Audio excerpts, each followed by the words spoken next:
Okay. I'm David Smith.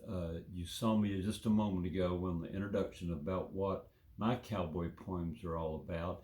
In fact, I've put together a collection of a lot of my poems.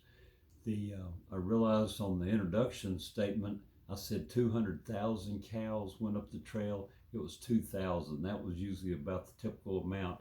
The cowboys actually had to keep count of those, and one of the ways they counted the cows as they went into the train is every 10 cows they tied a knot in the rope, and 10 more cows they tied a knot. Then all they had to do, and that's how they kept count of 2,000 cows. One of the cowboy poems that I wrote, and there's a state marker in Ellis County proclaiming that the Shawnee Cattle Trail came through Ellis County, and I was asked to do this poem for the dedication day of the state plaque. Thaddeus and Nathan drove cattle up the trail, 1871. They each had a saddle. Between them, they had a pocket watch and a gun. Their folks had moved from Tennessee to Texas, 1857. Thaddeus was 9, Nathan almost 11. The boys took to the ranch life straight from the get-go, wanted to know cow and learn what there was to know. They worked the spring roundup each year, getting them beeves trail ready, stayed around the ranch, helped their mother and daddy. They heard the pay was pretty good when you reached the Missouri pens, selling longhorn beef is what they did back then. They gathered a herd, registered the brand with the county clerk. Spring of 71, headed north, dedicated to drovers' work. In Ellis County, Texas, they saw an old woman stringing beans out front in her yard. She calls out to those two dusty cattle poking pards, "That's Mr. Chambers Creek you're a crossin'. Keep them critters moving. You don't want him out here a bossin'."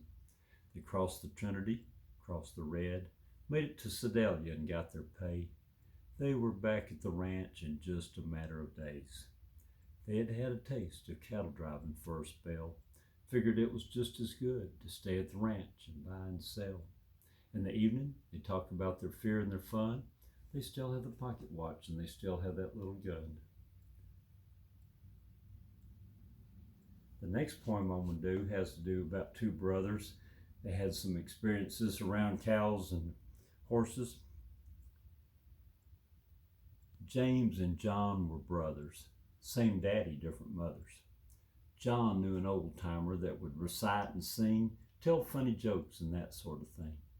James, the complainer, would moan and whine, "That mean old hoss ain't made for my back hind. The mounts I like are the gentle kind." Old timer says, "James, you don't know Jack. Jack's the stallion I bought from my kin. You can rope from him. I think you can shoot from him." "Sure you can shoot from him," was James' reply. "I see it in the stallion's placid eye." He stirrups his boot, takes a seat, steadies the firearm nice and neat.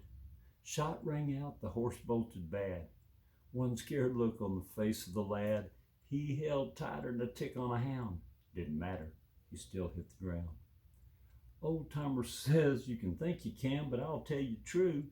You never know what a placid-eyed stallion'll do."